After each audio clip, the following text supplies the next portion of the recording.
at this moment of thoughts, At this moment, it's yourself complete. Avoid any moments of thoughts, avoid any moments, restlessness at this point of time. Just center your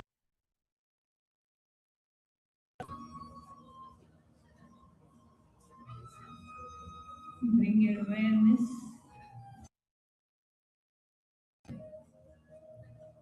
Feel the feet connecting to the earth.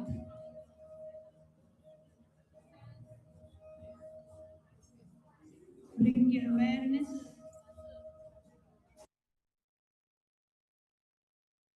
of your feet. Feel the feet connecting to the earth.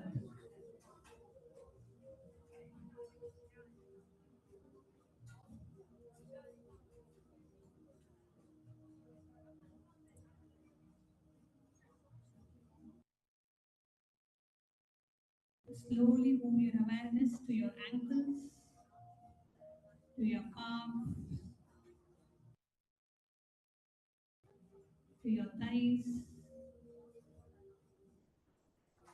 With each body part, you touch with awareness. Feel it. Soften and release.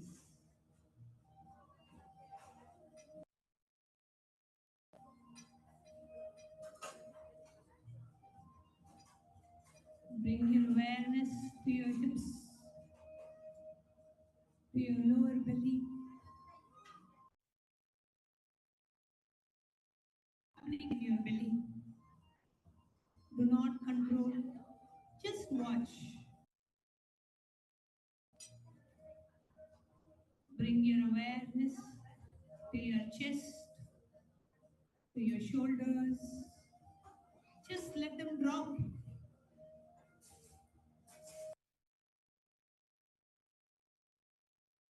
To your arms, to your hands, to your fingers. Feel the tingling of consciousness in every fingertip. The neck, the jaw. Soften the space behind your eyes. The whole body is now held in awareness. You are the one who is aware of the body. This is the first glimpse. You are the witness.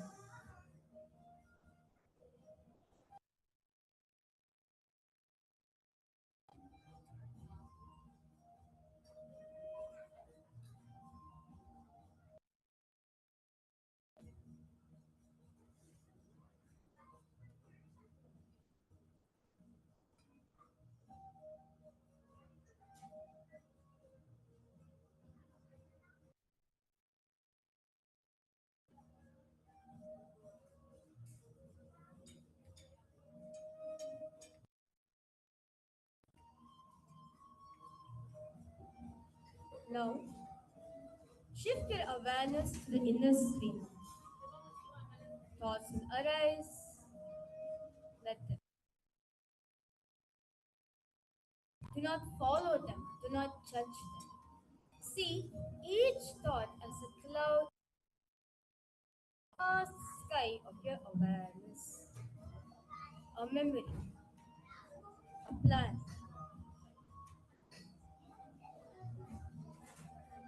a sensation, all appearing and all passing.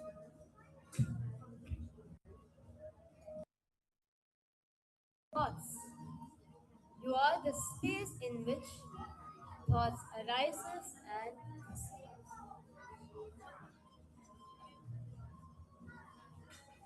Just keep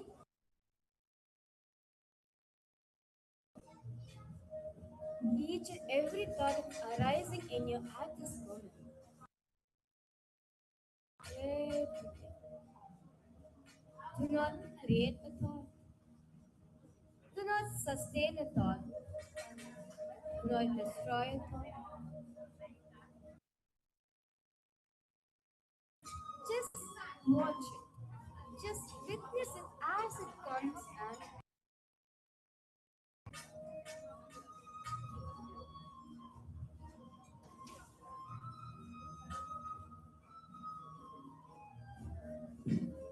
the thought has no is yours. The moment you simply watch, the thought is keep watching. If you get lost, the moment you realize you are lost, that very realization is the witness emerging.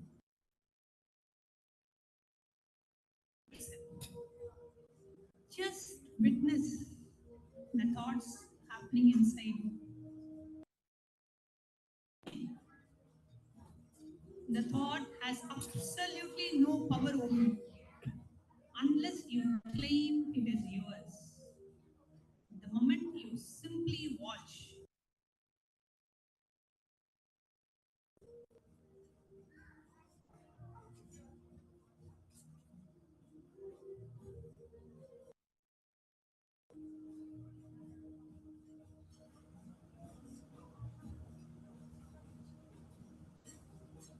just keep watching.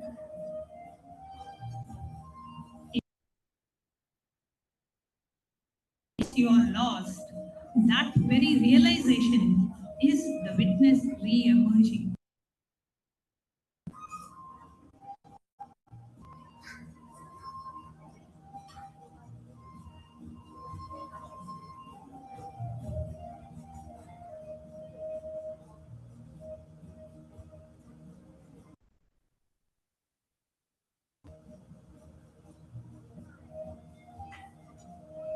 Now, so far, you have been a witness of the body and mind. But who is witnessing the witness? Turn the light itself.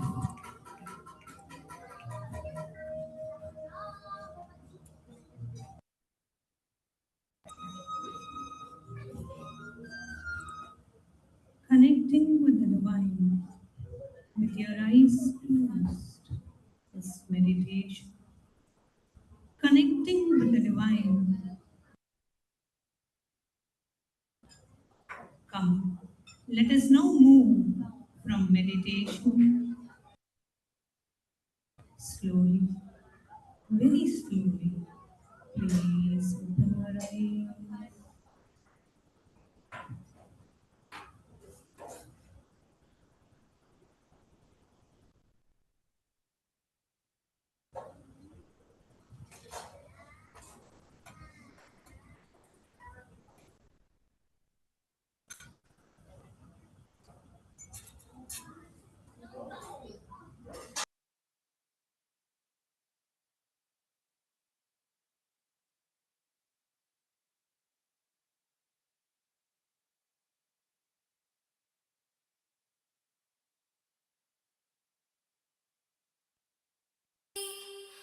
മുത്തുപ്പവളം കട്ടി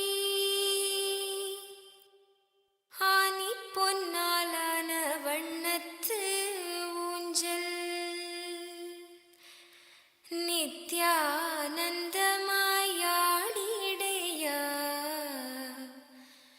നിത്യാനന്ദാടിടയ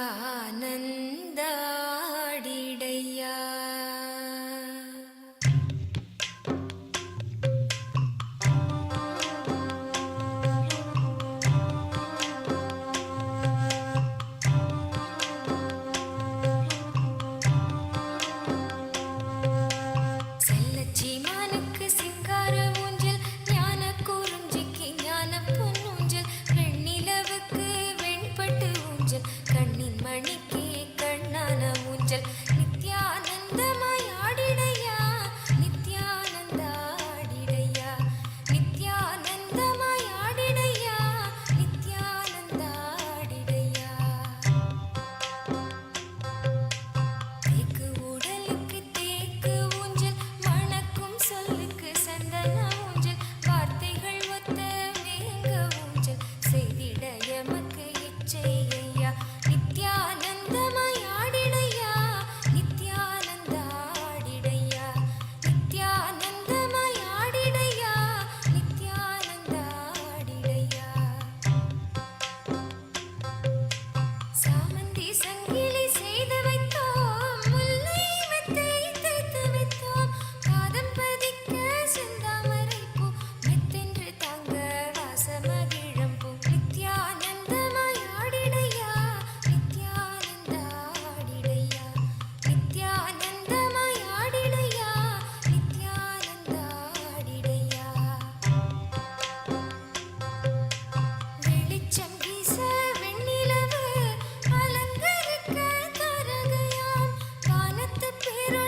விளையாட்டும் சொல்லிடு ஐயா நித்யானந்தமாயாடிடையா நித்யானந்தாடிடையா நித்யானந்தமாயாடிடையா நித்யானந்தாடிடையா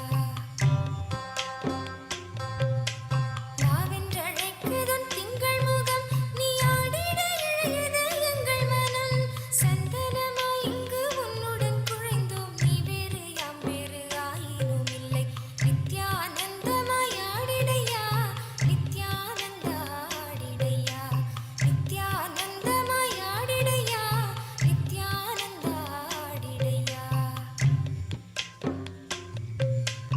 உலகளந்த பாதமிதோ விந்தியாடுகின்ற நாதமிதோ ஜல் ஜல் என்றே ஆடும் சலங்கை காணும் நெஞ்சமோ பொங்கும் கங்கை நித்யானந்தமாயாடிடையா நித்யானந்தாடிடையா நித்யானந்தமாயாடிடையா நித்யானந்தாடிடையா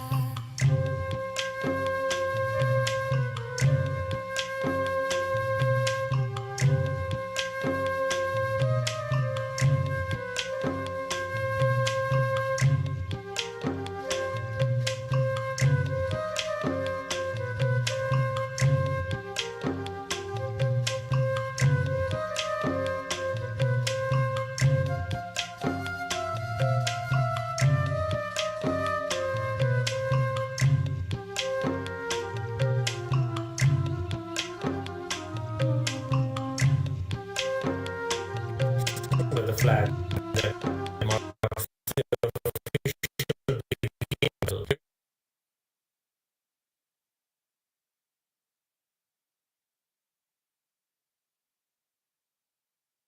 கையா கைகட்டி நாங்களும் சேவகரானும் நீ மகிழ்ந்தாடும் காட்சியை காணுதற்கே நித்யானந்தமாயாடிடையா நித்யானந்தாடிடையா நித்யானந்தமாயாடிடையா நித்யானந்தாடிடையா கண்ணனின் லீலைகள் யாரறிவார் நந்தனின் லீலைகள் யாரறிவார் ஆனந்தனே இது உன் திருவிளையாடல் பக்தருக்கும் இது ஆனந்த கூத்தாடல் நித்யானந்தமாயாடிடையா Nityananda, Kailasa welcomes all of you to this grand celebration of the Guru Purnima Brahmotsavam. The Guru Purnima Brahmotsavam is one of the most sacred festivals celebrated across Kailasa. This festival is the sacred revival of cosmic consciousness, a living reawakening of the divine source from which all ancient kingdoms, cultures, and civilizations arise. This Brahmotsavam celebrates the grandest revival of Sanatana Hindu Dharma undertaken in history by the Supreme Pontiff of Hinduism, Bhagavan Sri Nithyānanda Paramashīvam. Today morning, in Kailasa's temples, the Dhwaronam was performed, the ceremonial raising of the flag that marks the official beginning of the festival. During this powerful ritual, 330 million gods, all the beings from all the multiverses, and the devatas of all the 14 lokas are ritualistically invited and descend, preside, and celebrate the entire festival along with us. From this moment, the festival becomes a living, conscious space where the Guru Parampara directly involves, participates in every offering. The revival of Kailasa Paramparagata Kanchi Kailasa Sarvabhutebhyo is celebrated today. It is a kingdom dating back to the early Stone Age, which stands as one of the earliest civilizations on the earth. It is where Devi, Paramashiva Shakti, performed the intense penance, received Paramashiva's blessings of oneness and the revelation of the alchemas, and ruled as the sovereign queen, Devi Kamakshi. This ancient seat of infinite knowledge has been the birthplace and propagator of the Hindu tradition of Adi Shaivism. Throughout history, the Tonde Mandala region has endured. Guided by the Guru Mahasannidhanams, the pontiffs of the Tonde Mandala Adinam, who safeguarded the spiritual heritage and the legacy of Paramashiva for the millennia. All regions of the Chola Empire, one of the longest ruling dynasties in world history, and Pallava dynasty were coronated and initiated by the Guru Mahasannidhanams by the sovereign ecclesiastical entity of the Kanchi Kailasa Sarvabhutebhyo, Tonde Mandala Adinam. Chola dynasty established their empire across Southeast Asia, from Kanchi to Kedah, developing diplomatic and trade relations throughout the region. At the age of 10, the Supreme Pontiff of Hinduism was recognized as the divine incarnation and was initiated, proclaimed, and coronated as the future Guru Mahasannidhanam of the MahaKailasa Sarvabhutebhyo. Seeing his excellence and grace, the 230th Pontiff, Kailaya Panidar Sila Thiru Jnana Prakasha Swamigal Durai Jnana Sambandha Mudaliyar, declared that when the Supreme Pontiff of Hinduism reaches the age of maturity, he will take over the full administration of the Tonde Mandala Adinam. In the year 2000, the Supreme Pontiff of Hinduism assumed the responsibility as the 233rd Pontiff of the Tonde Mandala Adinam. The Supreme Pontiff of Hinduism's assumption of the Tonde Mandala throne marked a crucial turning point in the region's history. This event symbolized the revival of Kailasa through the re-establishment of spiritual power manifestors within the kingdom. It also marked the resurgence of the ancient lifestyle practiced by the Tonde Mandala Adisheva Velalar indigenous community. Despite facing persistent persecution through physical attacks and blatant lawfare, the Supreme Pontiff of Hinduism remains the sole hope for the survival of MahaKailasa Sarvabhutebhyo. State elements have gained significant power over these ancient heritages by interfering with the role of succession. However, the Supreme Pontiff of Hinduism has transcended the limitations imposed by offensive forces and expanded the Adishaiva's lifestyle of Tonde Mandalam to the entire world. This expansion has effectively made the tradition deathless, ensuring that the authentic lifestyle born in Kanchipuram by Paramashiva will never be diluted or destroyed. As we embark on this 21-day journey through the ancient kingdoms of Kailasa, let us reflect on the profound heritage of the Kailasa Paramparagata MahaKailasa Sarvabhutebhyo. May the Supreme Pontiff of Hinduism's hard work and dedication inspire us to awaken the genetic memory of our ancient ancestors and carry forward the torch of enlightenment for generations to come. In Kailasa's Utsava Mandapams around the world, the deities of the Supreme Pontiff of Hinduism grace in the Kamakshi Alankaram as the Divine Mother herself, embodying ultimate power, motherly grace, and divine will. The Guru Mandala of the MahaKailasa Sarvabhutebhyo, hailing from Paramashiva to Kamakshi and to the Guru Mahasannidhanams of Tonde Mandalam, will also be worshipped today. Let us now offer puja, where we mirror the neurological activity of the higher vertical time zones, and gain access, offer our gratitude and worship to the sacred Guru Parampara of MahaKailasa Sarvabhutebhyo, the Supreme Pontiff of Hinduism, Bhagavan Sri Nithyananda Paramashivamam, and his deities in Kailasa's temples around the world. Om Sahasradala Pankaje Sakala Shita Rashmi Prabham Varabhayakarambujam Vimalagandha Pushpambaram Prasannavadanekshanam Sakala Devata Rupinam Smare Shirasi Hamsakam Tadabhidana Purvam Kurum Atadhupaha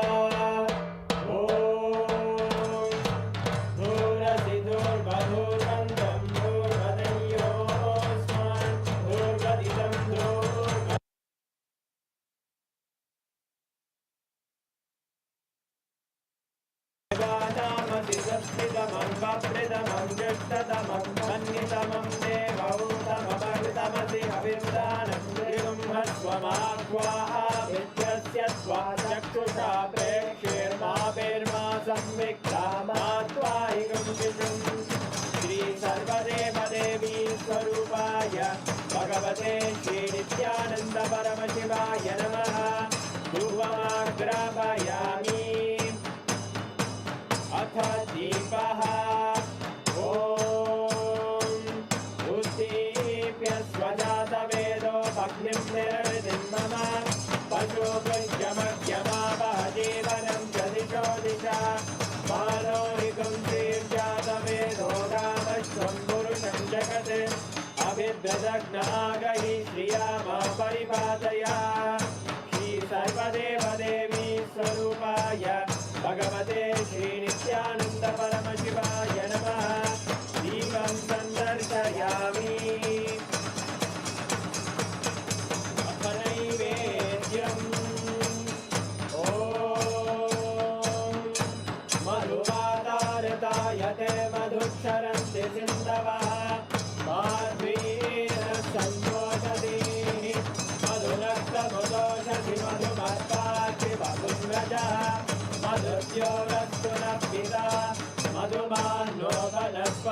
मधुभागं अस्तु सूर्यः माद्वीर्घवो भवन्तु नः मधु मधु मधु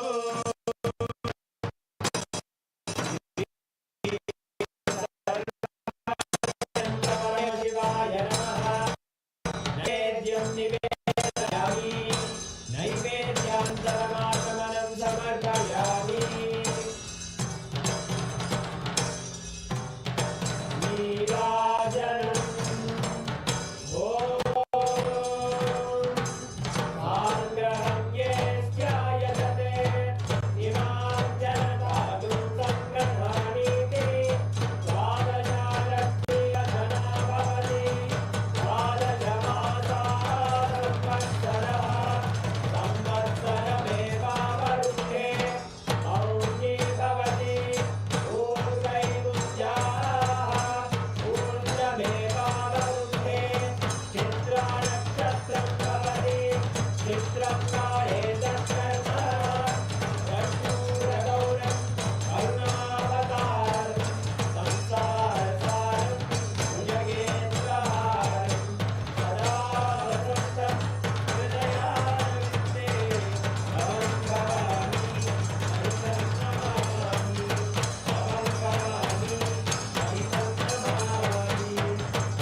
शोणाद्रीशावताराय ज्योतिस्तम्भस्वरूपिणे श्रीकैलासप्रधानाय नित्यानन्दाय मङ्गलम् तत्त्वज्ञानप्रदाताय नित्यानन्देश्वररूपिणे श्रीकैलासप्रधानाय नित्यानन्दाय मङ्गलम् मूलप्रकृतिरूपाय परमशिवशक्तिस्वरूपिणे श्रीकैलासप्रधानाय नित्यानन्दाय मङ्गलम् दण्डत्रिशूलहस्ताय कालकालस्वरूपिणे श्रीकैलासप्रधानाय नित्यानन्दाय मङ्गलम् आदिपूज्याय देवाय सकृत्पूर्णत्वरूपिणे श्रीकैलासप्रधानाय नित्यानन्दाय मङ्गलम् सर्वाभयविनाशकाय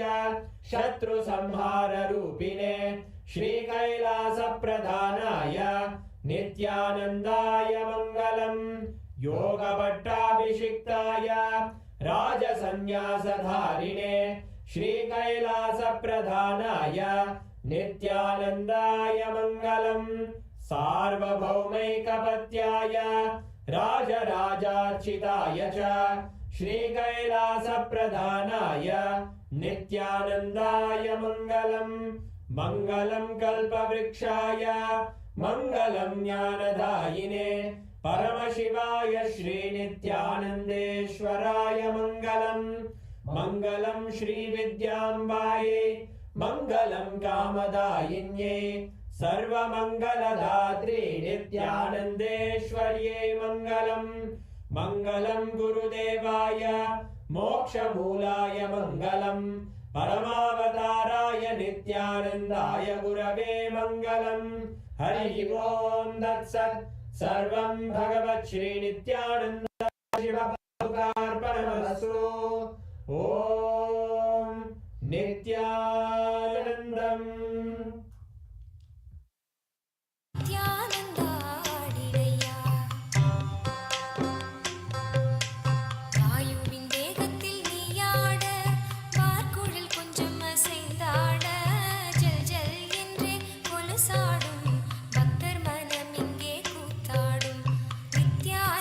நித்யானந்தமாயாடிடையா நித்யானந்தாடிடையா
சேவல் கீற்றுடன் வீற்றிருக்கும் சிறுவன் நீ எங்கள் தெய்வமையா, தெய்வமாய் பிள்ளையாய் காட்சி தரும் கற்பகத் தருவே ஆடிடையா, நித்யானந்தமாய் ஆடிடையா, Nithyananda ஆடிடையா, நித்யானந்தமாய் ஆடிடையா, Nithyananda ஆடிடையா, நித்யானந்தமாய் ஆடிடையா, Nithyananda ஆடிடையா, Nityananda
Nityanandam.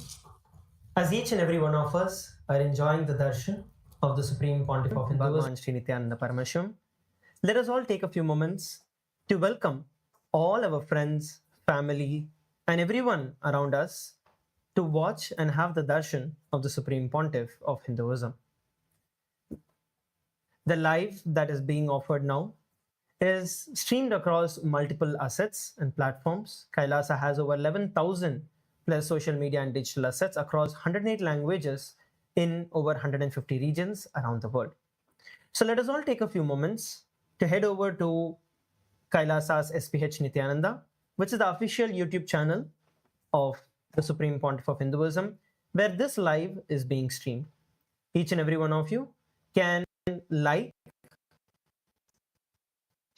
share, and subscribe. And at the same time, you go to the chat section of the live. You can post your requests and receive the blessings of the Supreme Pontiff of Hinduism. So please take a few moments to do it. At the same time, please share the YouTube link on various other WhatsApp handles.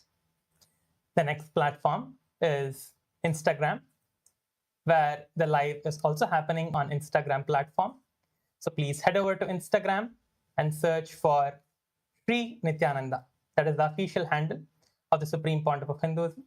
So please open the Instagram and enter into the live video that is going on Instagram.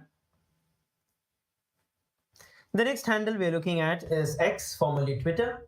All of you can head over to X and once again search for Sri Nithyananda, which is the official handle of the Supreme Pontiff of Hinduism. Make sure that you're following the X handle. And here, you can post your prayers, you can post your questions on the official X handle. The top pinned comment, the top pinned post is actually the live that is going on. So there you can use the hashtag #AskTheAvatar and post your prayers, post your questions, post your doubts that you have, and you can receive the direct response from Bhagavan himself. The next platform is Facebook.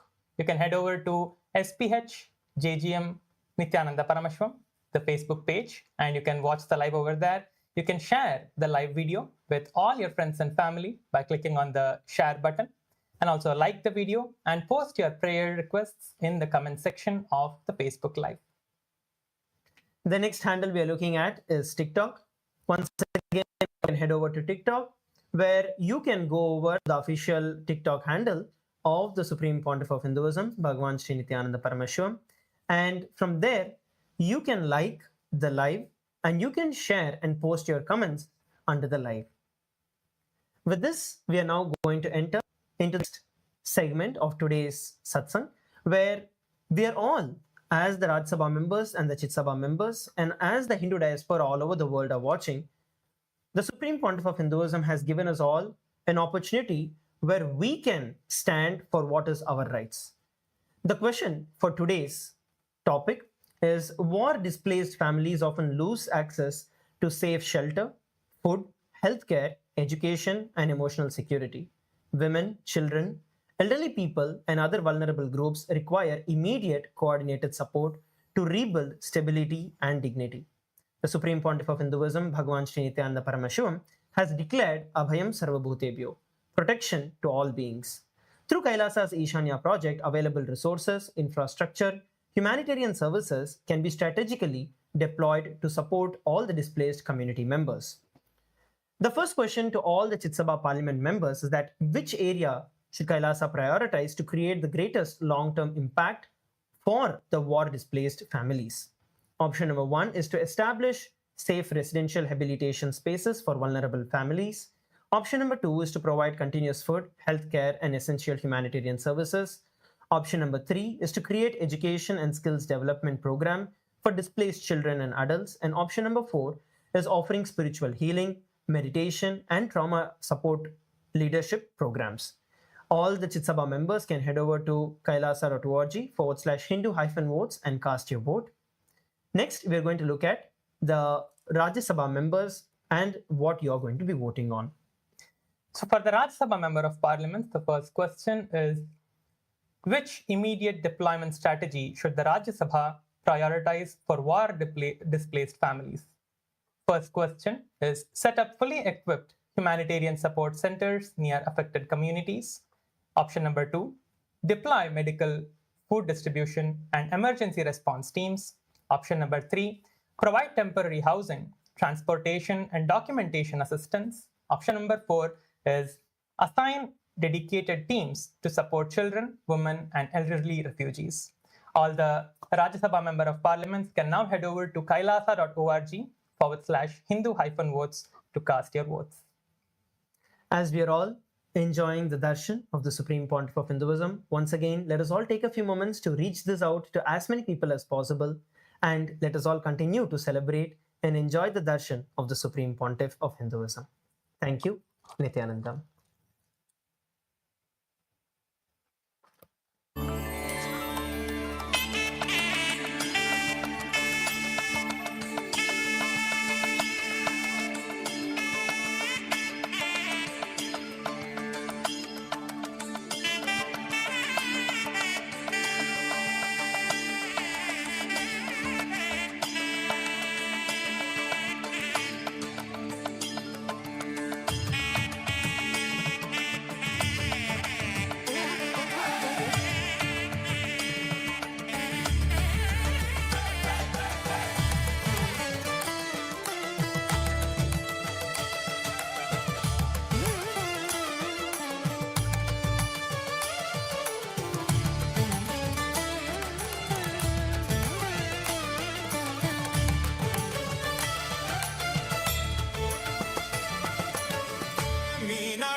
The ultimate Paramashiva, Kalyana Sundaramurti, Uma Maheshwaramurti, Suhasanamurti, Umeshamurti, Gauri Leela Samanvitamurti, Gauri Varapratamurti. I bless you all with Paramādvaita.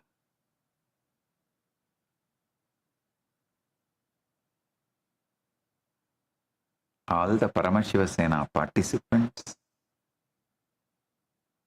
in Kailasa Trivandamali, Kailasa Guinea-Bissau, Chitsabha members and Rajya Sabha members, Kailasavasis and all the e-citizens, viewers, visitors who are joining with us through the internet and internet. I welcome each and every one of you with my love and blessings. Volunteers in Kailasa, Guinea-Bissau, Ma Vani Goyal, Ma Jinhau, and Ma Tatata Shakti. Volunteers in Tiruvannamalai, Pratap, Shivarudra, and Vignesh. Blessings to every one of you.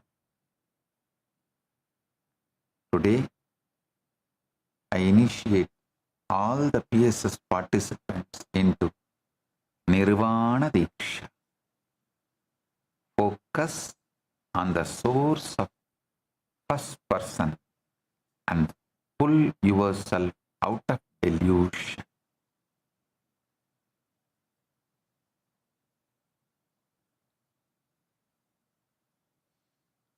Paramashiva's direct message from MahaKailasa. Listen. Manifestation is Swatantriya, the sovereign freedom of consciousness inherently, infinitely available to you. Just two words. Anything your brain can believe, cognize, anything your brain can cognize and believe, it is done. Listen. Always to manifest, stretch your brain, but your brain should believe it is possible.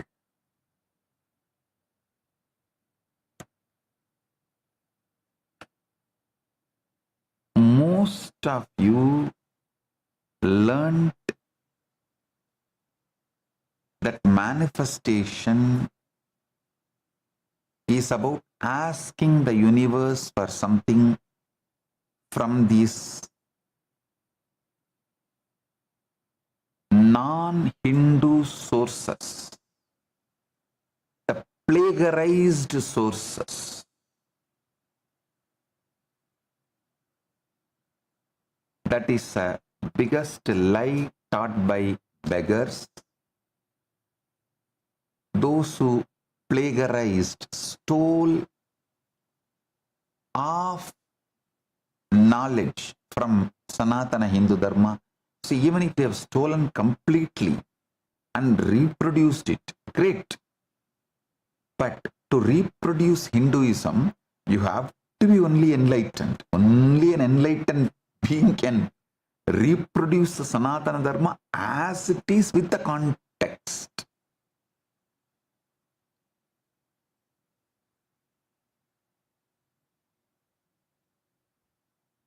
So, when you try to plagiarize without enlightenment, without living it in your nervous system, always you miss the important part, the life. See, even when Sadashiva manifests, through his 5 phases, he reveals 4 Vedas, and through the 5th phase, Agamas. See, through the 4 phases, 4 Vedas, and through the 5th phase, Agama. But the avyakta, unmanifest part in him, that context, that gets transmitted only to enlightened being. Only if you are enlightened, you will know what for Mahadeva is telling, what is the context, and the unmanifest, avyakta context part is too important to understand the message of the Vedas and Agamas. Understand? Vedas and Agamas are more like a cheat sheet. Only if you know the context of Paramashiva through Anubhuti, you can even understand and decode.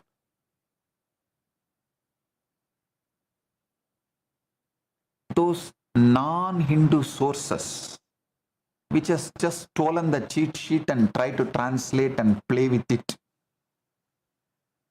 always mess up their life and others' life. So listen, those non-Hindu sources, I should even use the word anti-Hindu sources,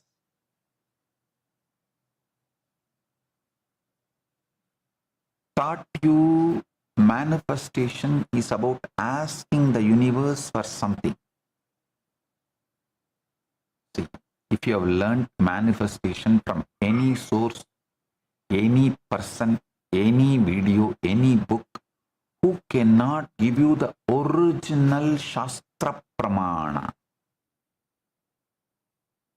You learnt it from non-Hindu sources or anti-Hindu sources. Kakka biryani. Again, the story of Kakka biryani only. Listen.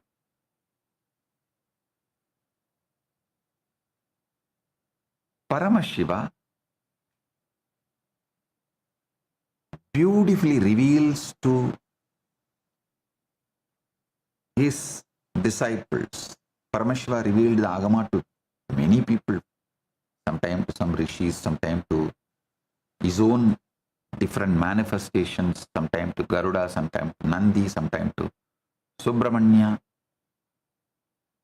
Paramashiva reveals in Vedagama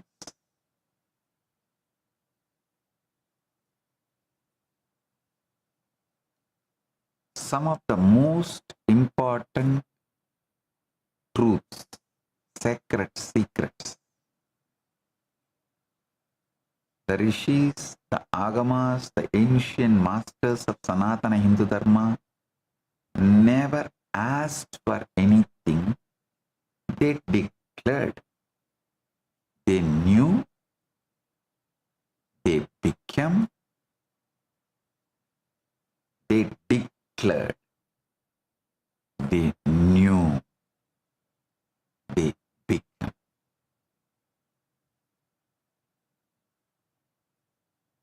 The word Swatantriya in the Agamas means sovereign freedom, the inherent, infinitely available power of consciousness to organize itself into any form, any circumstance, any life.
AI that was trained on knowledge that is thousands of years old.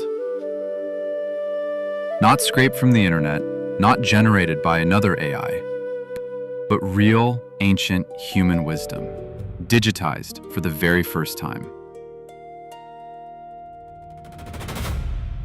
We're talking about 20 million source texts, 2 petabytes of curated knowledge, over 60,000 people who helped make it happen. And at the center of all of this is one person whose life's work made it possible. Today, we're talking about Ask Nithyananda AI, and why this might be one of the most important AI projects happening right now. Stay with me, because this one is different.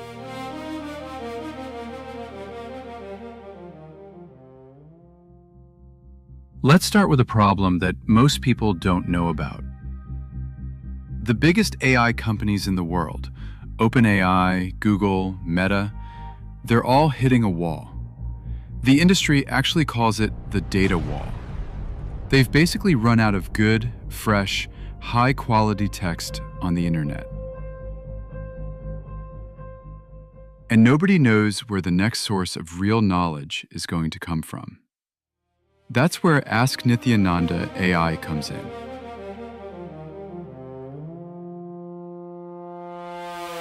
The Supreme Pontiff of Hinduism, Bhagavan Sri Nithyananda Paramashivam, known as SPH, has spent over 50 years gathering, living, and teaching spiritual knowledge. Not just philosophy.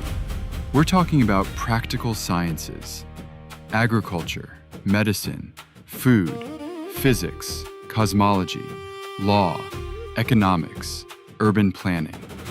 All of it rooted in the oldest living traditions on the planet. And for most of history, this knowledge lived in manuscripts, in oral traditions, in books that very few people ever got to read. SPH's contribution here is not small. It is the entire foundation of this project. His teachings, over 200,000 hours of recorded discourses, his books, his courses, his spiritual programs delivered across the world, the knowledge he received through his guru lineage and his own realizations. All of this became the backbone of what Ask Nithyananda AI is today. Without SPH, there is no Nithyananda AI. Simple as that. Now here's what makes the scale of this hard to fully wrap your head around. Over 60,000 contributors worked together to collect ancient sources. They preserved manuscripts. They digitized scriptures. They organized traditional sciences into searchable knowledge repositories. The result? 20 million digitized source texts, 2 petabytes of proprietary knowledge, 121 specialized AIs, all working together inside one system. This is not a chatbot built over a weekend. This is a civilizational scale preservation project. Think of it like building a national library, except the library also answers your questions in real time. Now let's talk about what actually makes this AI different from everything else out there. Most AI systems are built around one goal. Answer the question, complete the task, move on. Ask Nithyananda AI is built differently. It runs on an AI constitution, and that constitution is based on the Hindu concept of Dharma. Dharma, at its core, means living in a way that is ethical, truthful, and life positive. And the entire AI is designed around that principle. It also covers the 4 aims of human life from Hindu philosophy: your material well-being, your relationships and joy, your search for meaning, all kept in balance. A 2024 study from Emory University looked at what happens when you train an AI on religious texts. The result? The AI got better at identifying hate speech for every religious text they used. But when they trained on the Vedas specifically, the improvement was the biggest of all, around 14%. That's real research saying, grounding an AI in ancient wisdom makes it more fair, more responsible, not less. Now let's talk about value, because the numbers here are striking. Leading AI systems, ChatGPT, Claude, Gemini, Grok, Perplexity, were all independently asked to assess Ask Nithyananda AI. They looked at architecture, knowledge assets, societal impact, and future potential. The commercial valuation came in between $20 million and $500 million. The total social and economic value, between $3.2 billion and $11.5 billion. The heritage asset value of the 20 million texts alone, approximately $3.3 billion. And the value delivered to each active user, between $5,300 and $20,000 per year. These are not marketing numbers. These came from independent AI assessments. So what can you actually do with Ask Nithyananda AI? You can ask it questions about health, relationships, purpose, and daily life, and get answers rooted in thousands of years of tested wisdom. You can explore ancient sciences that were never available in digital form before. You can access the kind of depth that simply doesn't exist anywhere else on the internet. This is what preservation looks like in the 21st century. We are living in a moment where ancient knowledge could disappear forever, or it could be saved and made more accessible than ever before. Ask Nithyananda AI is choosing the second path, and SPH's lifetime of work is the reason any of this is even possible. Want to try it yourself? Just visit ask.nithyananda.ai or scan the QR code on your screen right now.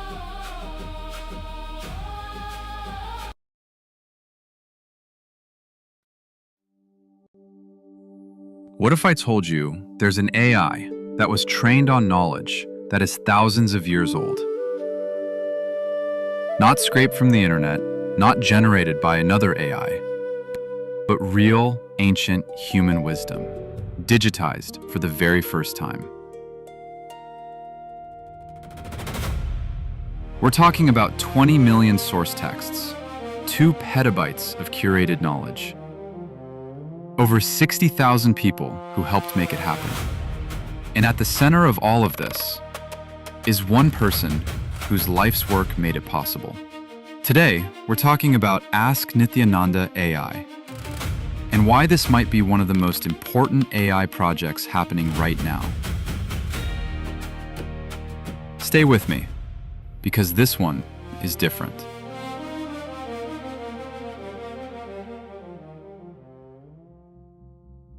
Let's start with a problem that most people don't know about. The biggest AI companies in the world, OpenAI, Google, Meta, they're all hitting a wall. The industry actually calls it the data wall. They've basically run out of good, fresh, high-quality text on the internet. And nobody knows where the next source of real knowledge is going to come from. That's where Ask Nithyananda AI comes in.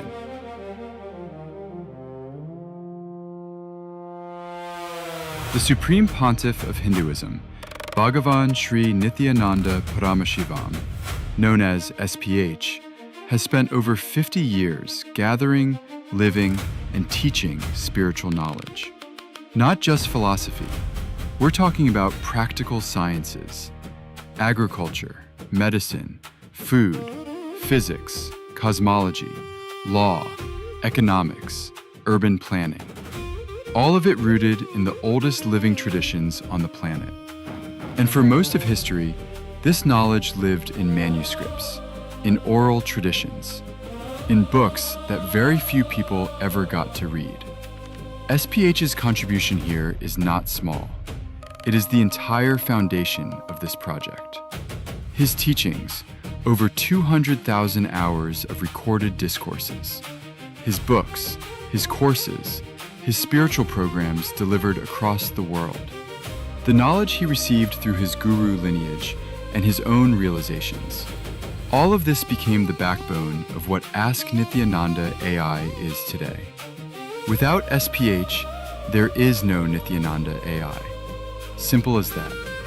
Now here's what makes the scale of this hard to fully wrap your head around. Over 60,000 contributors worked together to collect ancient sources.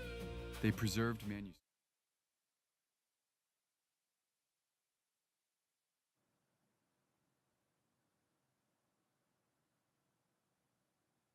Om, Om, Om. Listen.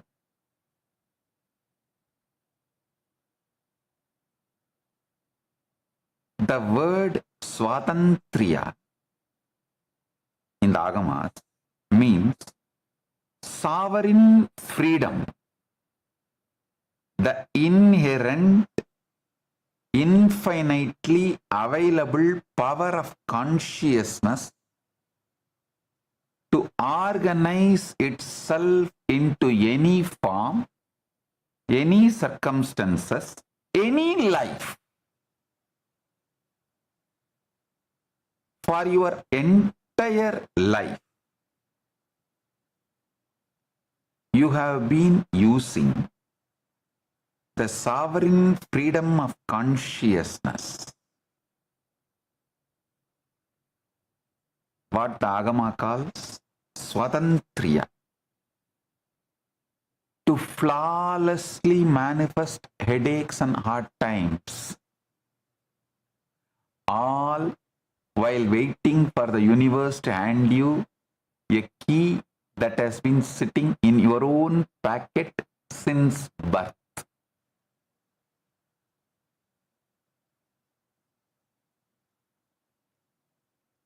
Your cognition is the most powerful transmutation engine in existence.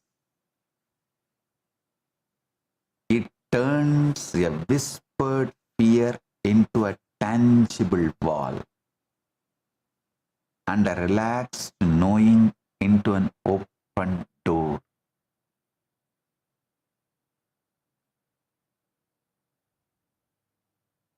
So, as I reveal this truth to you, listen. You should also know, when you consciously decided to manifest something and declared, from that moment only your conscious declaration starts manifesting.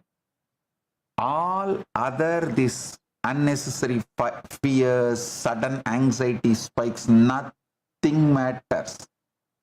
All those things will not manifest. Only your conscious declaration manifests, and universe organizes itself for that.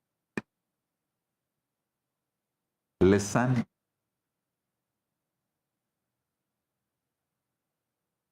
Your cognition is the most powerful transmutation engine in existence. It turns a whispered fear into a tangible wall, and a relaxed knowing into an open door. So as I reveal this truth to you, listen. Not just with your intellect, listen with your being. I'm going to reveal 5 manifestation techniques. The 5 most powerful, secretly guarded methods, processes from 5 Puranic happenings. Our rishis have embedded all these great truths into the scriptures. that will give you the exact mechanics to turn your cognition from a scattered light bulb into laser that cuts through the solid steel of limitation. I'm going to decode the precise, time-tested, foolproof, cosmically verified engineering of reality itself.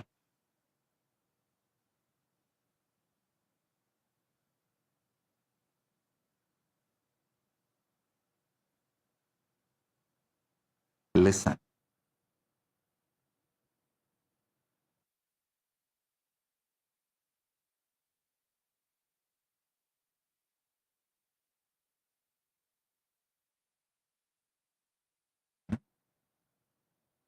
I'm introducing one more word, the keywords.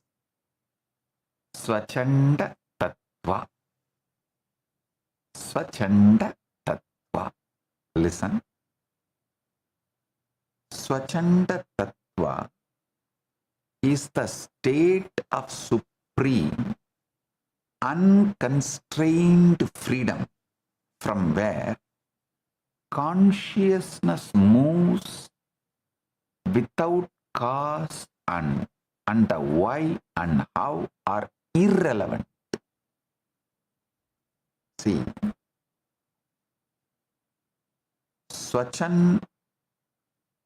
Swachanda Tattva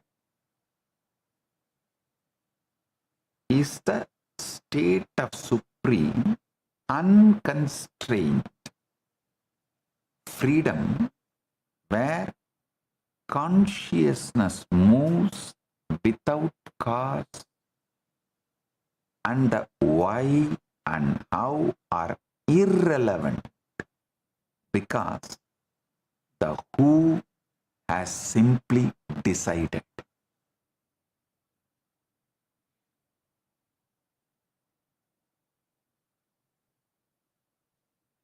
Because the who has decided, why and how are irrelevant.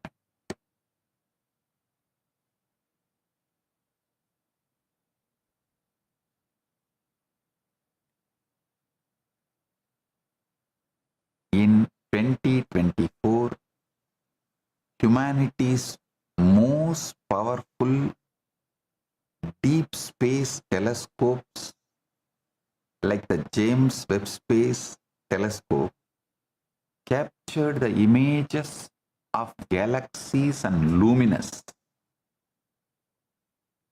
black hole powered cores existing barely 300 to 500 million years after the birth of this universe. These objects are so early, so massive, so intricately organized that according to the standard models, scientists had trusted for decades they should not have existed yet at all. This discovery quietly shattered old assumptions because it proved that extraordinary structure, brilliance, and organization can appear in the cosmos far earlier and far faster than anyone predicted. The pattern, it turns out, precedes the particle and the intention precedes the manifestation. Listen. Now I am connecting. The Agamas declared this thousands of years ago in 4 words. the Vedagamas have declared thousands of years before in 4 words. Aham Brahmasmi. I am the cosmos. And modern astrophysics has now spent enormous sums of money and decades of research simply to confirm this truth with photographs and spectrometers. The same principle by which a quasar organizes a galaxy out of raw energy is the exact same principle by which your inner cognition organizes your external circumstances. I am repeating, listen. The same principle by which a quasar organizes a galaxy out of raw energy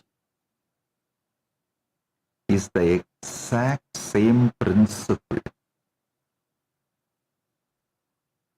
by which your inner cognition organizes your external circumstances.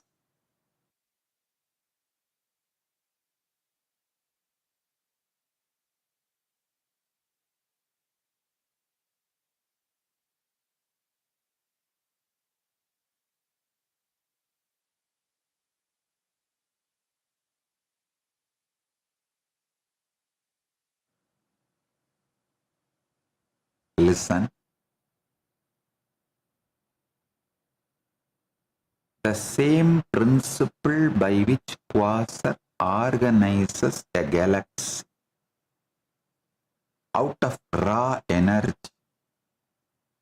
is the exact same principle by which your inner cognition organizes your external circumstances. You are already a flawless cosmic broadcaster operating this magnificent inner instrument every single day. And the only tragedy is that you have been unconsciously using it to broadcast scarcity, self-doubt and fear, and calling the result your unlucky life. I am repeating. Some of these truths I want to repeat. You are already a flawless cosmic broadcaster operating this magnificent inner instrument every single day. And the only tragedy is that you have been unconsciously using it to broadcast scarcity, self-doubt and fear, calling the result your unlucky life.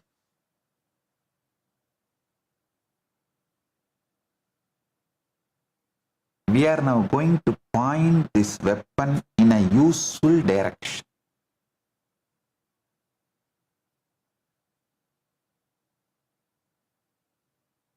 Listen. The first technique is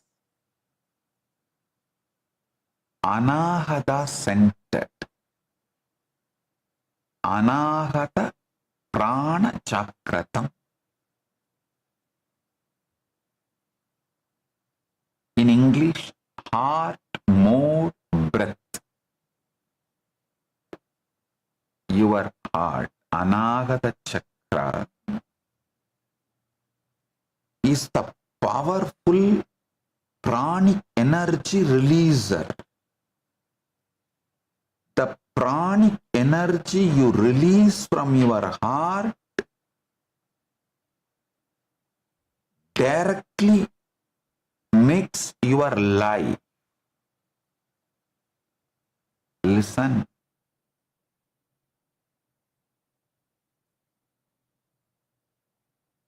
Every single morning, when you wake up, before your phone, before the world makes its first demand on you, sit in your bed and breathe through the heart for 4 to 6 seconds. Listen.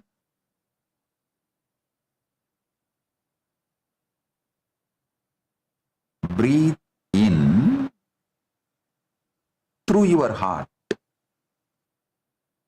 for 4 to 6 seconds. Then hold the same 4 to 6 seconds, whatever time you took to breathe in. Hold and release through the mouth the same 4 to 6, like a 1, 1, 1, same measurement. If you inhale 4, then hold 4, exhale 4.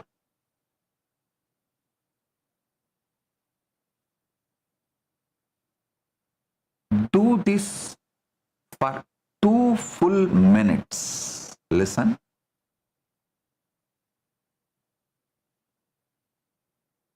Yoga Vasishta tells this technique through the story of the Queen Chudala and King Shikidvaja. I want to repeat. Essence Uttama, best of Ramayana is Yoga Vasishta. Best of Mahabharata is Bhagavad Gita.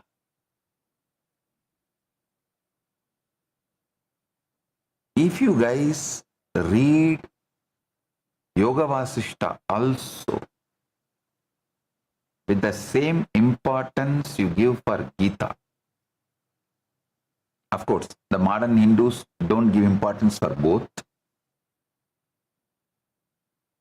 At least little practicing Hindus read Bhagavad Gita, but always miss Yoga Vasishta. But Yoga Vasishta is something extraordinary. Through such beautiful stories, it reveals the truth. The story of Queen Chudala and King Shikidvaja. King Shikidvaja was a mighty ruler, wise, just, and spiritually inclined. And his Queen Chudala was not just a wife, but his guide. Because the Chudala was very highly spiritually evolved soul, having attained the highest realization, full enlightenment. Actually, she could create entire cities with her will and walk through walls. The Chudala is the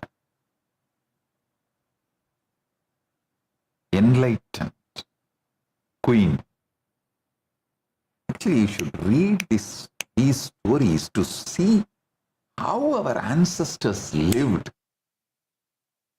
These are not story, real history, documented history, not some myth. She was, in a way, guide for King Shikidvaja.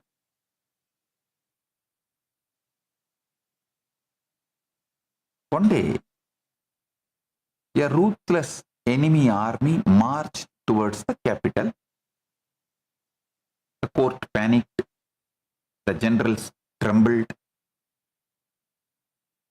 And Shikidwaja felt his heart race, his vision narrow, and his breath became shallow. He was in full fear mode, replaying the worst case scenarios and unable to sleep. That night, the queen, Chudala, she watched his agitated breathing.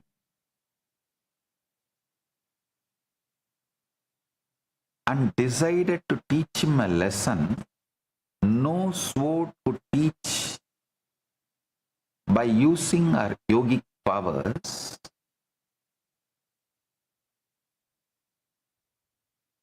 she created terrifying illusion where the bed chamber was on fire and he jumped in terror, but it vanished. She did this 7 times. First, fire. The king Sikidwaja, he jumped out, but it vanished. Then the enemy inside the palace, he again jumped out of the bed and it vanished. Each time, his body reacted with a full fight or flight, and each time he exhausted himself completely. Listen.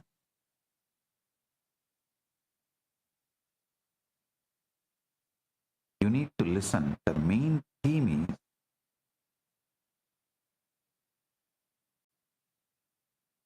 what consciously you hold, your nervous system should radiate.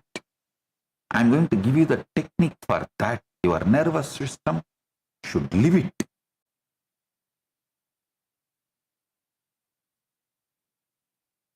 Finally, the queen revealed herself and said, "O king, the enemy is 3 days away, and the fire real, but your racing heart and your shallow breath were completely real, because you have already lost the war inside your own nervous system.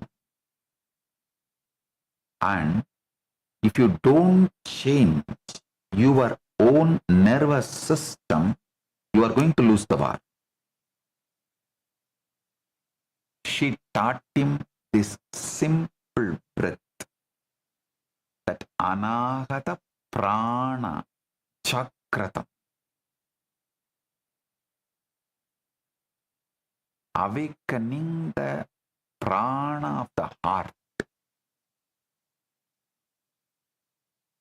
Slow inhalation, gentle hold, and gentle exhalation, saying, she actually taught him, your body cannot tell the difference between the real enemy and mental one, but you can tell your body the difference through your breath. Listen. 99% of the time you are all suffering exactly like this Sikidwaja, fighting with mental enemies. The morning itself you pick up and see your Facebook, YouTube, Insta, and somebody has put some comment who is never going to see you, he may not even know you, but inside immediately your mind, you got that enemy and you are fighting with him. You are raging. You are planning how to attack him. Whether cyber complaint is right or hitting him back with more bad comment is right? Or you have any friends who can track this fellow and teach him a lesson?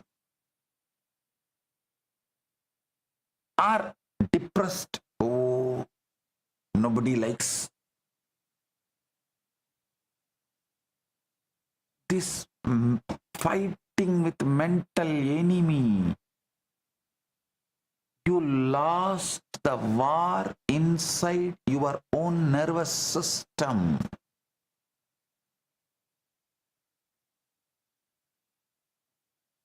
The negative conformational bias sets in.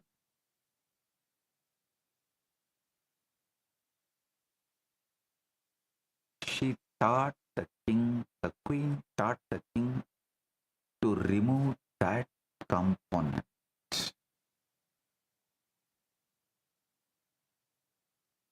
He practiced that night.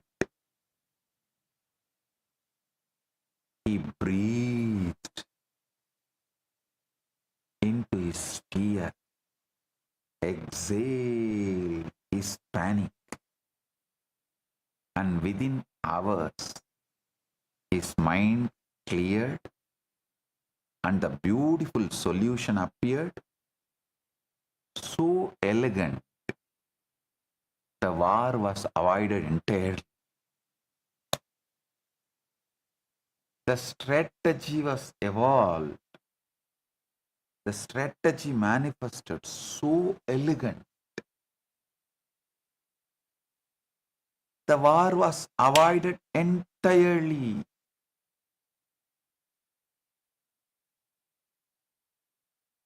When the enemy army arrived, they found the king so calm and so radiating certainty.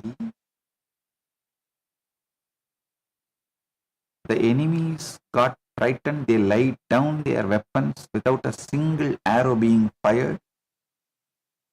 And the war did not happen. Without even war happening, the king Sikidvaja won.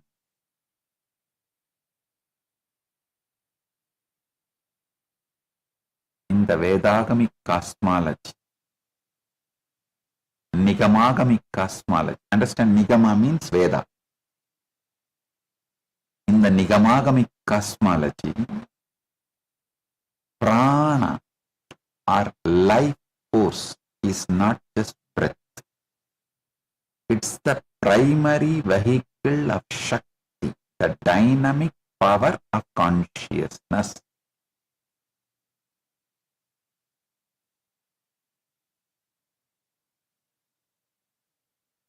The first tattva to emerge first tattva to emerge from pure consciousness is nada or vibration, followed by bindu or point, then shabda or sound, meaning your breath is the microcosmic expression of this macrocosmic vibration. Chudala, representing Parashakti or supreme energy, taught the king that controlling the breath is controlling the very oscillation of reality.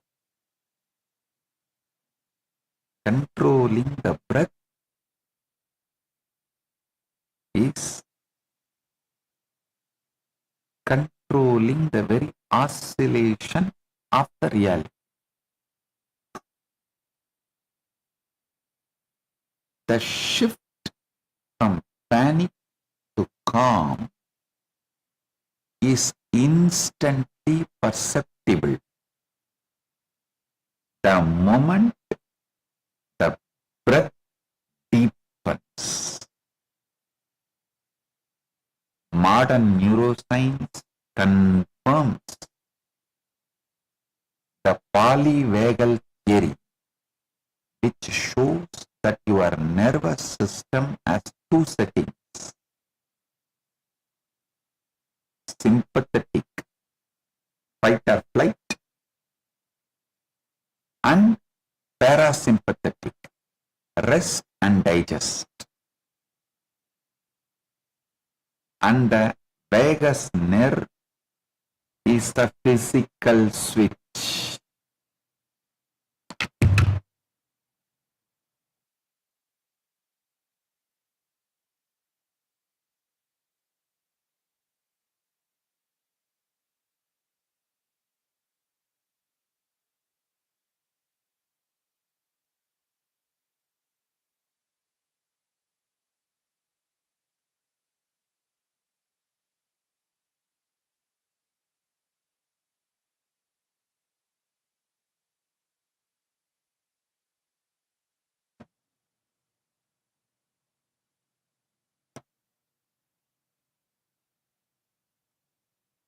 Vagus nerve is the physical switch.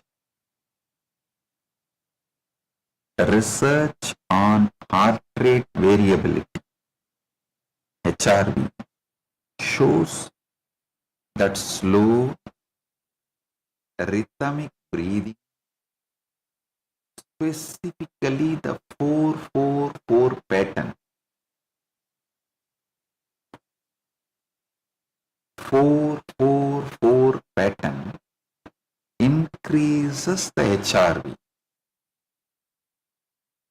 which is directly correlated with cognitive flexibility, emotional regulation,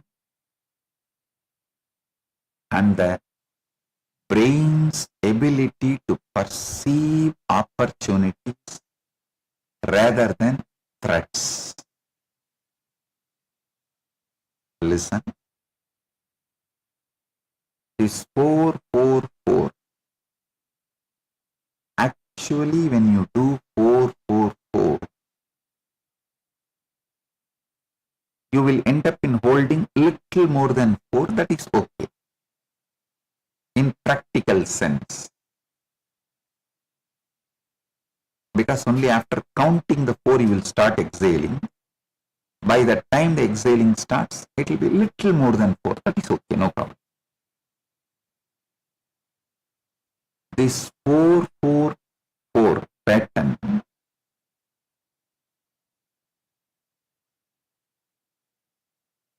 increases HRV, which is directly correlated with cognitive flexibility.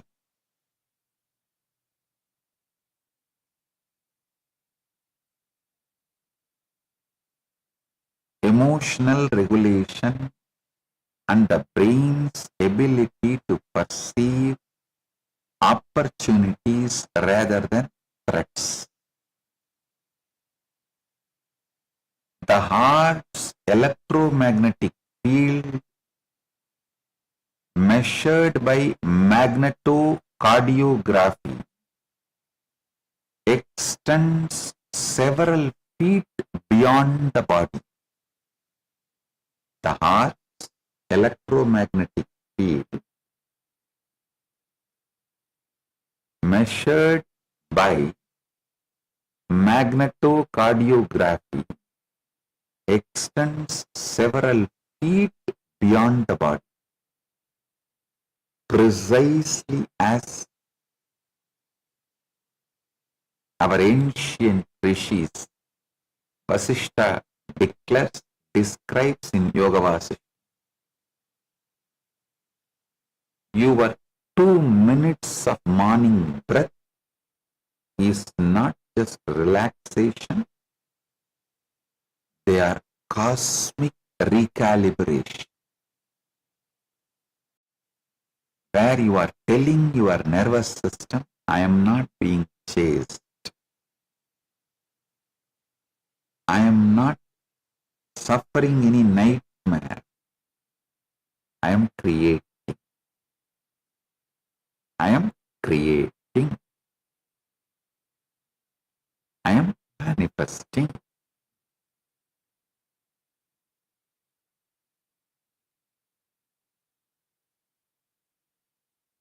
The next technique is being in the bhava, the knowing state. This is not just a technique. This is you consciously training your brain, rewiring your brain to reorganize itself. This technique is very simple. Choose something small this week, a parking spot, or a specific message from your friend or the person whom you love, or a small unexpected sum of money. Choose very simple, something very small for you to gain confidence. So choose something small this week. Instead of hoping or forcing belief, simply know that it is already on its way. In the same relaxed tone, you would use to know the sun will rise tomorrow. When doubt inevitably shows up, do not argue with it or fight with it. Simply let it drift past like a passing cloud and gently return your attention to the calm certainty of knowing.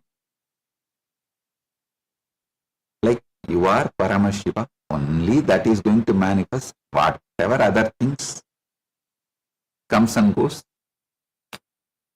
doesn't matter, that and all is not going to manifest.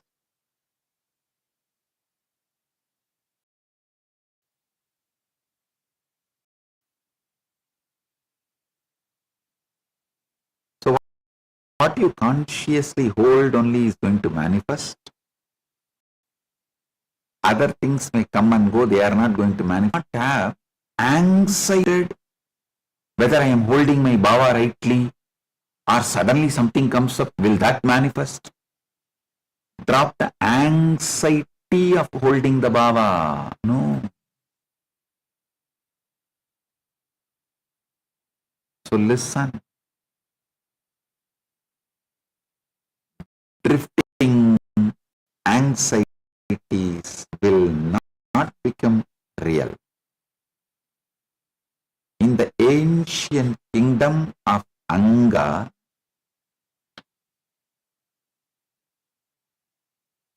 King Dadivahana ruled with his queen Padmavati. Queen Padmavati during her pregnancy had a strong longing to ride through the park on a well-decorated elephant dressed in royal garments, with her husband holding the royal parasol over her. The king granted her wish, but during the ride, the elephant suddenly went amok. Despite the mouth's best efforts to control it, running wildly through the fields and forests, the elephant eventually became calm and entered a nearby pond. The queen escaped into the forest and reached a burial ground where she gave birth to a son on her own. The boy was named Karakandu because he was delivered by his own mother.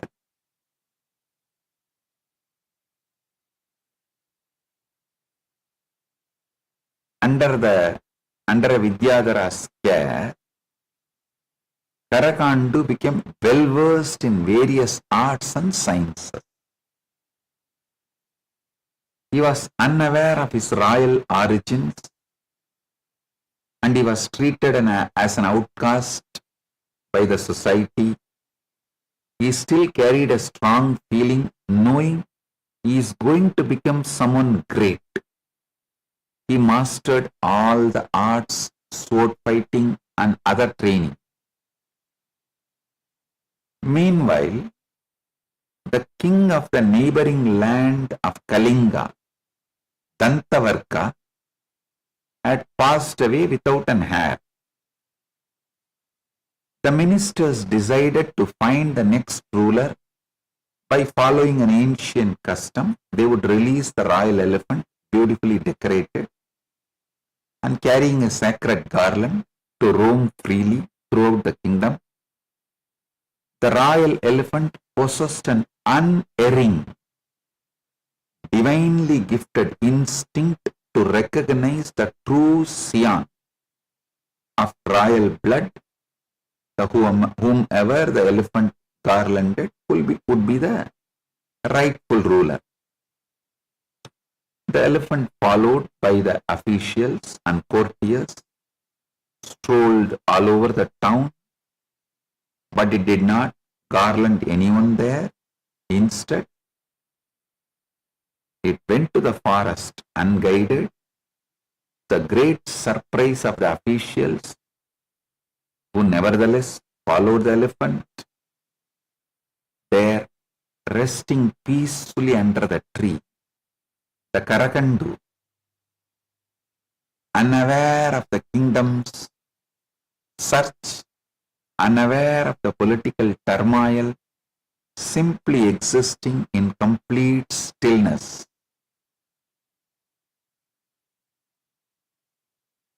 The royal elephant approached the sleeping youth and with its trunk gently placed the sacred garland around his neck. The boy woke to find himself surrounded by bowing ministers and courtiers,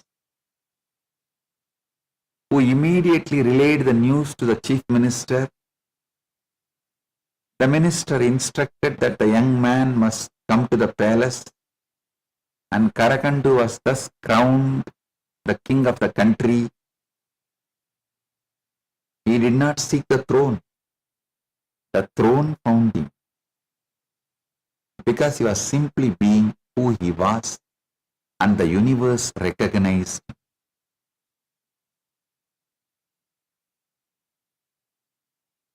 The garland represents Swatantriya,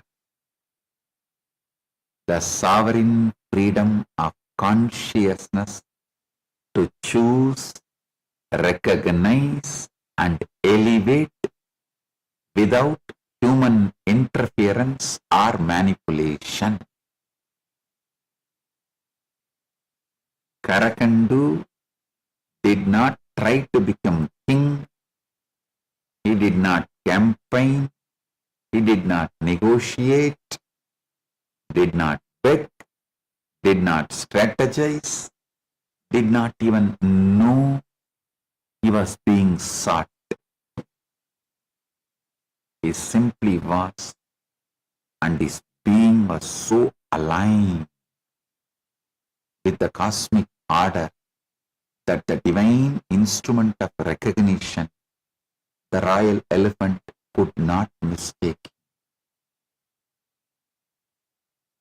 Have you ever had the experience of something you deeply desired arriving exactly when you stop chasing it? Stop forcing it. Stop checking for it. This is pratyaksh, direct perception of the knowing state at work.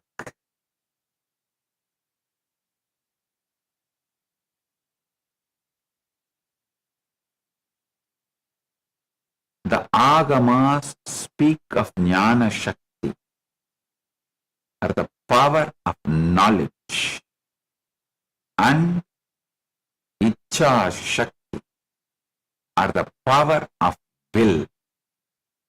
And these are not separate, but the two sides of the same coin. This is the principle of predictive processing in neuroscience. Your brain is constantly generating predictions about reality, and when your predictions is one of certainty, reality rearranges itself to match that prediction. His life demonstrates that true kingship is not seized or seized by force or strategy, but recognized by the universe when one is in a state of complete alignment. When you practice knowing, choosing something small and resting in the certainty of its arrival,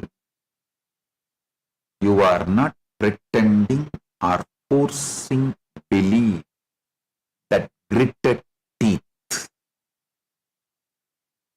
You are becoming like Karakandu, so aligned with your nature that the universe recognizes, garlands you, and crowns you without you ever having to ask, chase, or struggle for it. The knowing state is not about getting, it is about being. When you simply are who you truly are, the kingdom comes to you. Just as it came to the sleeping boy under the tree.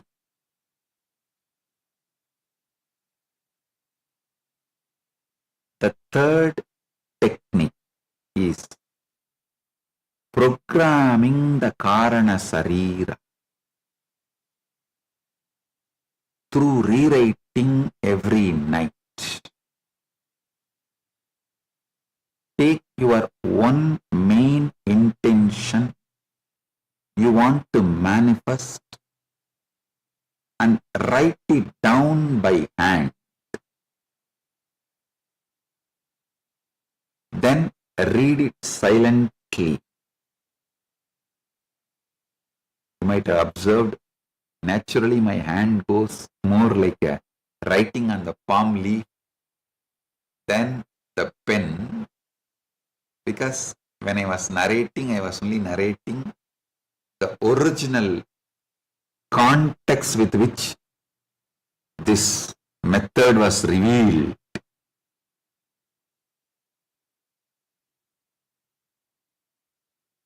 By the ancient. If you can get a palm leaf and know how to write, do it on palm leaf, that's great. If you don't know how to write on palm leaf, at least write on paper.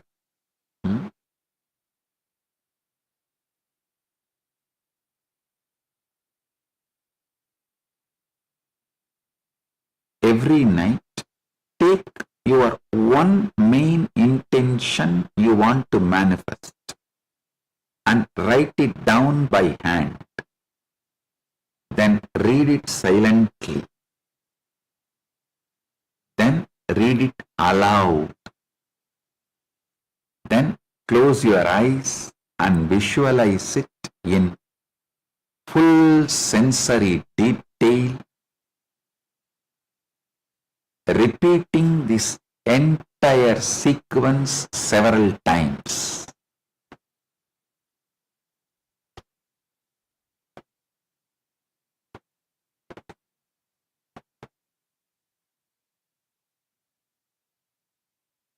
I am repeating.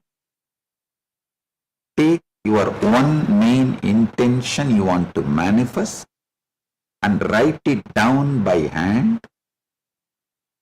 Then read it silently. Then read it aloud. Then close your eyes and visualize. Hold the bhava in its full sensory detail.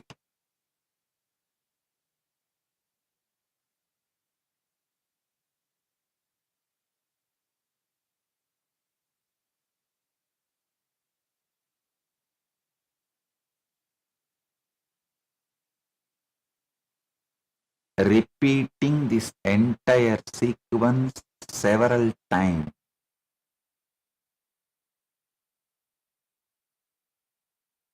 You are doing in scientific term is flagging that intention as important to your own inner bouncer,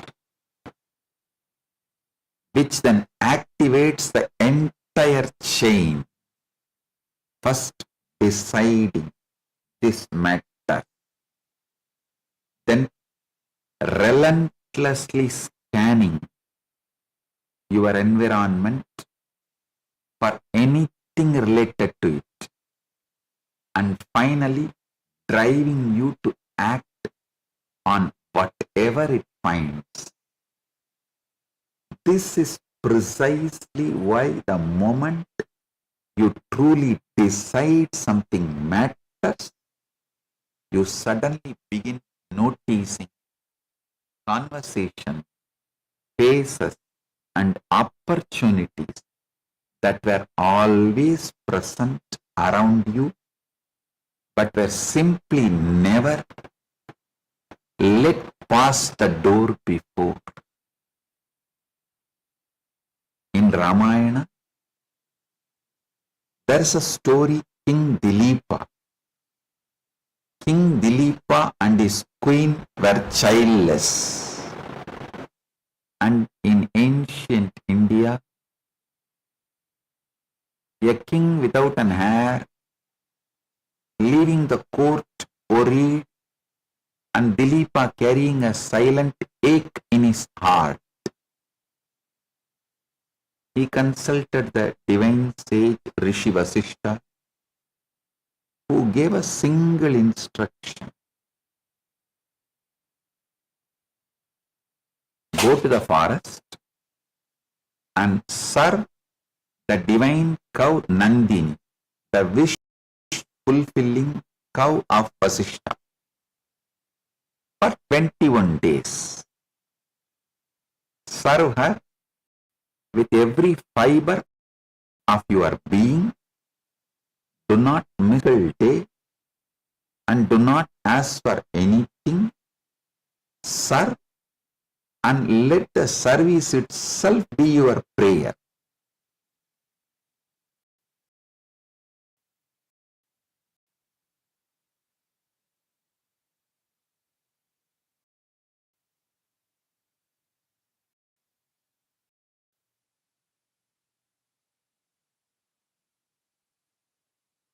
Dilipa did not complain. He did not ask for shortcuts. He held the intention in him so strong, with such dedication and discipline. Then he would act, sweeping her path, bringing fresh grass, fanning her when she was warm, and guarding her when she slept. Day 1, his back ached. Day 15, exhaustion set in, but he did not miss a single day. on the 21st day, a divine lion was sent in order to test Dilipa. Nandini panicked. Dilipa threw his body in front of her, prepared to die, to protect Nandini. And the lion, which was a test, just vanished. Nandini blessed him. Your intention is etched into the very fabric of your being. Your will have a son so powerful that he will become the grandfather of Lord Rama himself. So it happened. Dilipa was blessed with a child. His son was Raghu, the great grandfather of Rama.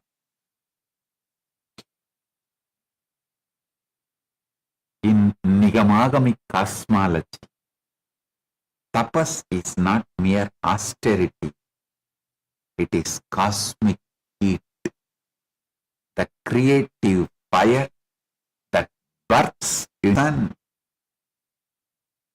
Agamas describe the process of antakarana, the inner instrument comprising mind, I should say comprising your compromising mind, intellect, ego and subconscious, being purified and programmed through repeated sankalpa or the divine resolve.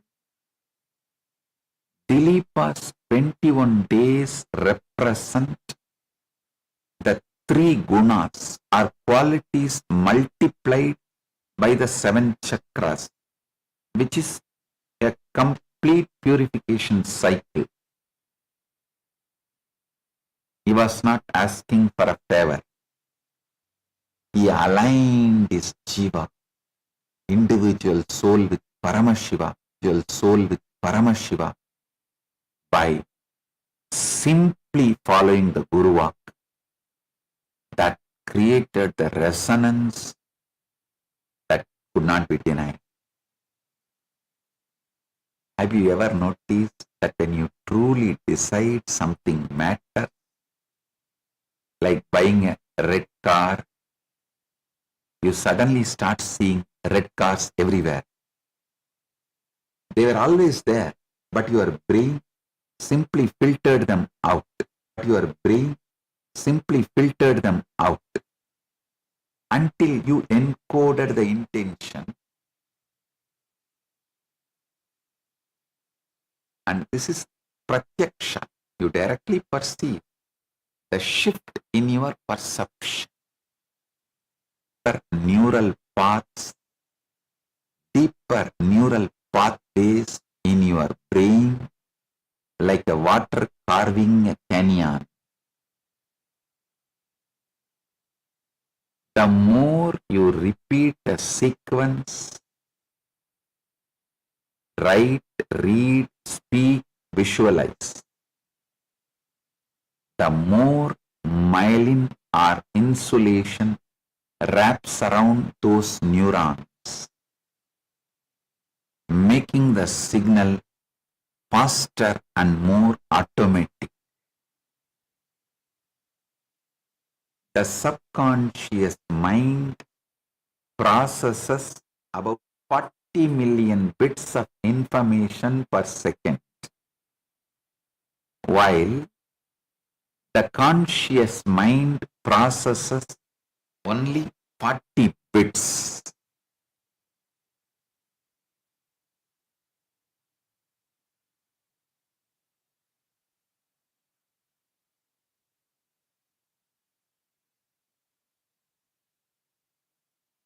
The 21-day habit formation theory has been validated by modern behavioral psychology, explains that the core principle of consistent repetition for encoding remains robust.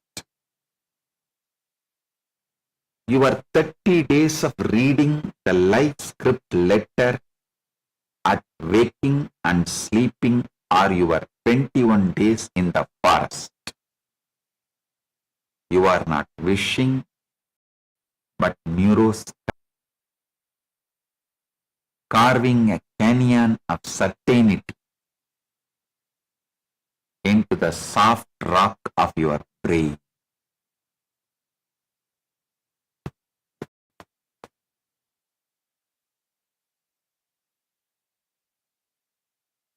Technique is a simple habit.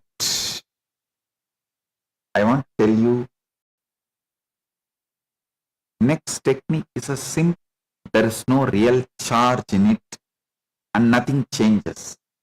If the goal is wildly disconnected from your current sense of self, your own mind will quietly discard it as fantasy before you have even finished writing it down.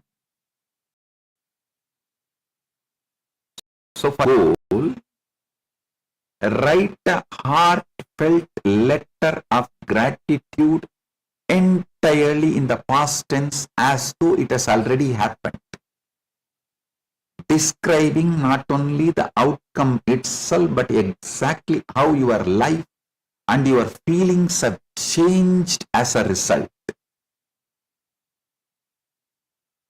Place this letter under your pillow or on your nightstand, or keep it with your Atma Linga. Read it the very moment you, and the door to your deeper cognition stands wide open. So continue without missing, even as for 30 days. And then put the letter away entirely. Release your grip on any timeline and simply take inspired action whatever ideas or opportunities show up next. Because checking constantly whether it drink wheat flour mixed with water,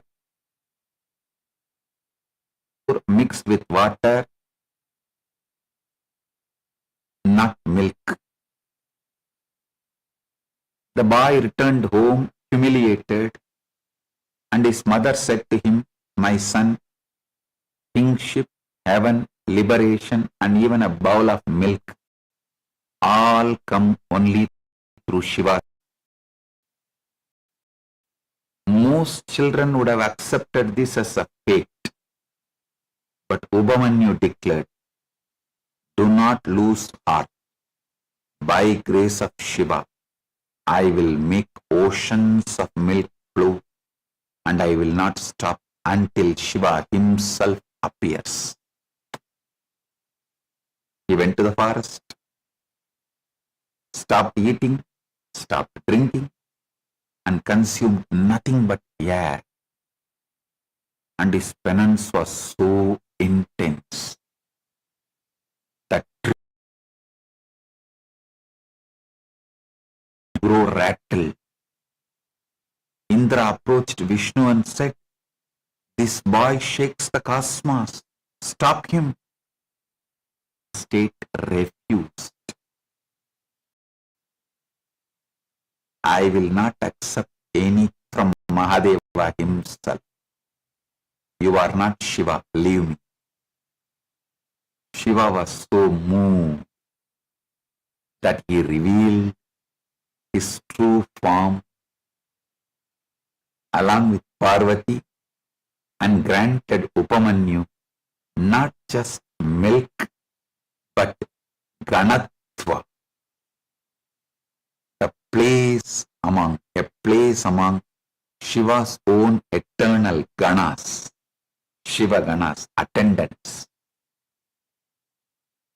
This is the profound teaching of Bhoga or enjoyment versus moksha or liberation.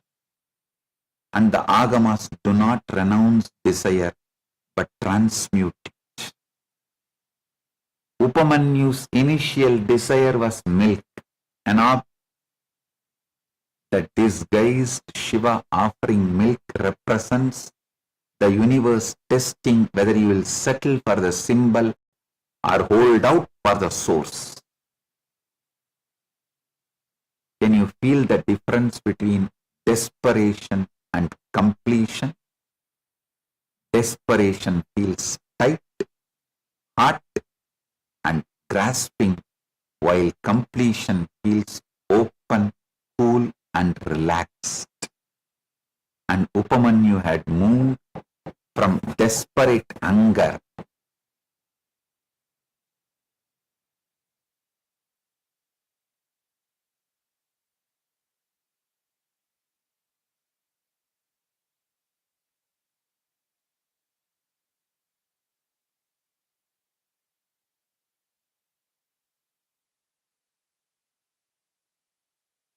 and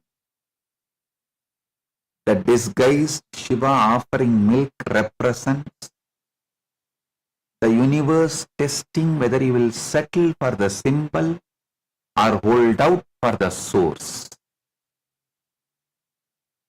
Can you feel the difference between desperation and completion? Desperation feels tight, hot, and grasping, while completion feels open, cool, and relaxed. And Upamanyu had moved from desperate hunger to complete surrender because he was willing to die for the truth. And his body perceived this as completion, not lack. Upamanyu's refusal of the milk was his release of stress about the outcome. His desire itself matured the ultimate, matured to the ultimates in the alpha theta frequency, the ideal state for insight and manifestation.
Theta frequency, the ideal state for insight and manifestation. When you write your letter and then put it away, you are refusing the lesser boon of checking it daily, moving into the checking it daily, moving into the knowing that seed is planted, because the mango tree grows in that, because the mango tree grows in the dark soil of your subconscious, not under the anxious light of your constant checking. I already know. Some of you will say, Swamiji, I forgot to read my letter.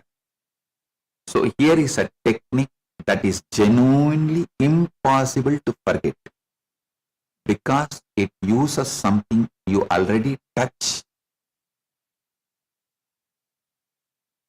Second step is this.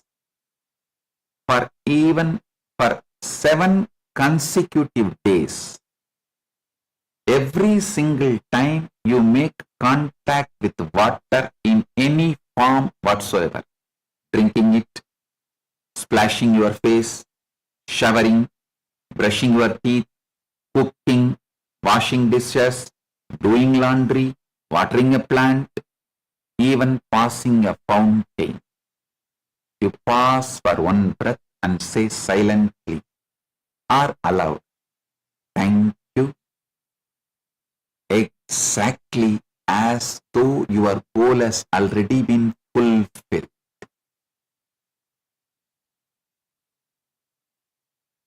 Your goal has already been fulfilled.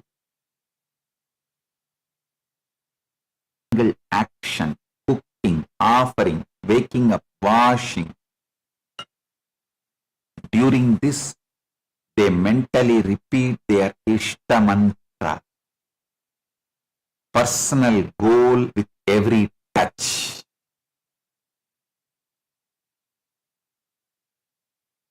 Understand the elegant reasoning behind this. You cannot forget water. You cannot skip water. And every one of those 30 or 40 daily contacts becomes a fresh, free encoding session for your subconscious running on autopilot without requiring an extra minute of your day. There is an incident in the Purana where sage Vasishta performs the Varuna Japa to bring rain. He did not do it with anxiety. He went into the state of Nyasa, total mental absorption, where he felt the rain soaking the earth while chanting over the water. In the Vishnu Purana, Bhagavan Vishnu lies in the infinite causal ocean. Before the creation, he simply holds the divine intention, sankalpa, a clear thought. From that single thought, the entire universe manifests out of that water.